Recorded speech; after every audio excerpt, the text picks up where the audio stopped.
So today's guy, let's name him Chinu. Chinu was just your average Korean guy in his early 40s. He'd worked for years in Seoul, South Korea at various IT startups. And after a modest success, he finally decided to slow down a bit, moved out to the quiet outskirts of Gyeonggi-do. The house he found, it was an old single-family home tucked right up against the edge of a forest. Every Friday evening, like clockwork, Chinu would stop by the supermarket on his way home from work. And living alone, he only bought what he needed for the week. A couple packs of ramen, some salad greens, a bit of chicken breast, a few pieces of fruit.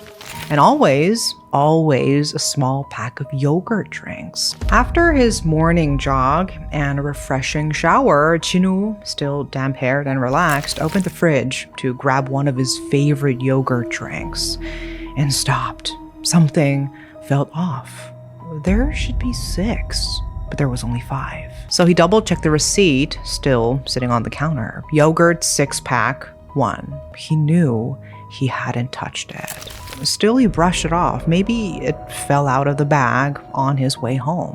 But that was just the beginning. After that day, the small changes started happening more often. A slice or two of ham would be missing.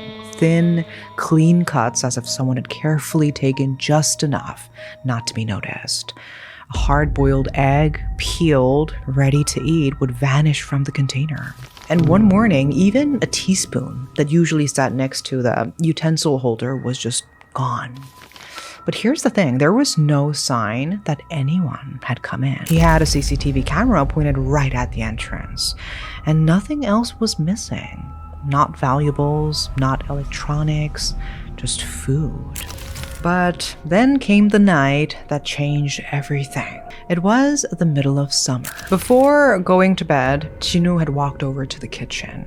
There was a glass jar of cherry jam he'd taken out the day before. He'd even scooped up a spoonful, about to spread it on some bread. But then he remembered he was supposed to be cutting back. So he sighed, licked his lips, and carefully put the jam back in the jar. Closed the lid tight, left it on the counter, went to bed.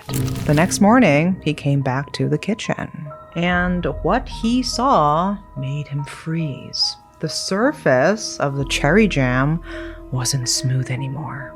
There was a deep, uneven gouge through it, like someone had scraped it with their fingers. Not a spoon, not a knife, fingers.